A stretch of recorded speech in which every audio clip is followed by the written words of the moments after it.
back to my film and TV channel. Hope you're all staying safe and well. And we're going over to Netflix today for a foreign language one, a Norwegian horror thriller we're going to have a look at today, which I watched dubbed. Of course, you can watch it in the original with subtitles if that's what you prefer, but of course I prefer the dubbing side, and it's okay. Nothing wrong with the dubbing, it's fine. So we're going to have a look at something called Viking Wolf. Please, if you are new to the channel, push that subscribe button. Great to have you on board. Press that notification button as well, so you know these vlogs are coming out. I do film and TV, drama reviews, information vlogs, the odd quiz at special times, and stuff like that. So it'd be great to have you on board. And if you are pressing buttons, or you've already pressed that button, press that little like button as well. I'm trying to get between 10 and 15 likes for these film and TV vlogs. So if you can help me to that target, I would be very grateful. Right, Viking Wolf, shouldn't be a long one today. I've got lots and lots of critics on this one. We've got a couple of scores on the various sites. 97 minutes.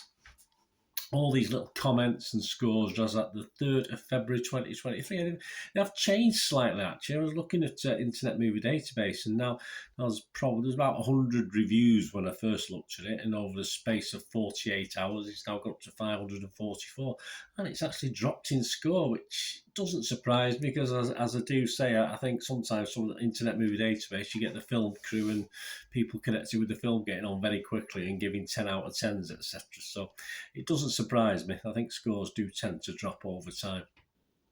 Anyway, it's on Netflix, and these scores was at the 3rd of February. Rotten Tomatoes audience just underneath that little 60% positivity I like to see. Just 57% of people liked it, so a little bit disappointing. I mean, I think a film's half decent if it gets a 6 out of 10 or 60% positivity, but not a million miles away. And we've got the same problem with Internet Movie Database, just 5.6 out of 10, so a little bit less than that 6 out of 10.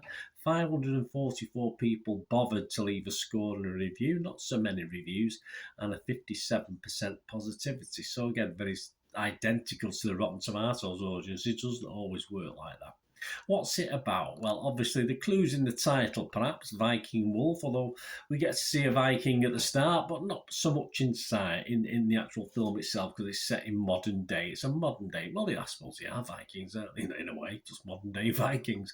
It's about Thale, who's 17, has just moved with her parents to a small town after her mother has a new job in the local police force.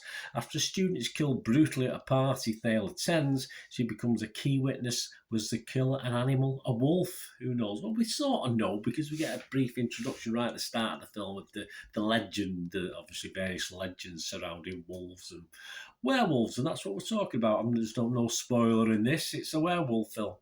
My little thoughts on this, my little score, I'm going to give this 6 out of 10. I think it deserves a little bit more.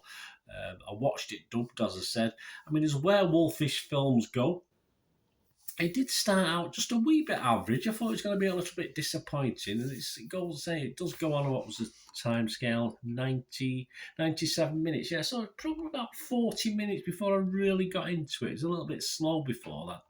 So by the second half of the film, I was getting quite into it. I was a little bit disappointed when it finished, in fairness. I wanted perhaps a little bit more. It did set up for a sequel. I'm not sure whether we'll get one or not.